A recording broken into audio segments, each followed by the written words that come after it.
ہمارے ان احسانات کو یاد کرو جب ہم نے تم کو قوم فرعون سے نجات بخشی۔ وہ لوگ تم کو بڑا دکھ دیتے تھے، تمہارے بیٹوں کو تو قتل کر ڈالتے تھے اور بیٹیوں کو زندہ رہنے دیتے تھے، اور اس میں تمہارے پروردگار کی طرف سے بڑی سخت آزمائش تھی۔ اور جب ہم نے تمہارے لیے سمندر کو پھاڑ دیا، پھر تم کو تو نجات دی اور فرعون کی قوم کو غرق کر دیا، اور تم دیکھ رہے تھے۔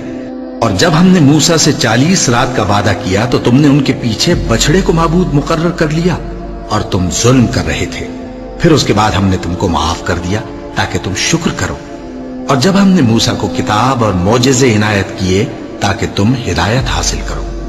اور جب موسیٰ نے اپنی قوم کے لوگوں سے کہا کہ بھائیو، تم نے بچڑے کو معبود ٹھہرانے میں اپنی جانوں پر ظلم کیا ہے، تو اپنے پیدا کرنے والے کے آگے توبہ کرو، پھر اپنوں کو قتل کرو، تمہارے خالق کے نزدیک تمہارے حق میں یہی بہتر ہے۔ پھر اس نے تمہارا قصور معاف کر دیا، وہ بے شک بڑا معاف کرنے والا ہے، بڑا مہربان ہے۔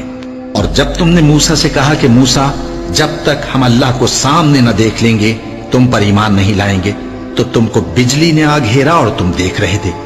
پھر موت آ جانے کے بعد ہم نے تم کو اثر نو زندہ کر دیا تاکہ احسان مانو۔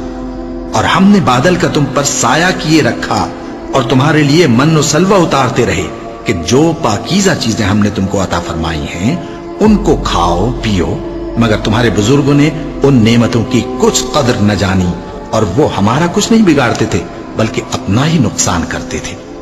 اور جب ہم نے ان سے کہا کہ اس گاؤں میں داخل ہو جاؤ اور اس میں جہاں سے چاہو خوب کھاؤ پیو، اور دیکھنا دروازے میں داخل ہونا سجدہ کرتے ہوئے اور حطوتن کہنا، ہم تمہارے گناہ معاف کر دیں گے اور نیکی کرنے والوں کو اور زیادہ دیں گے۔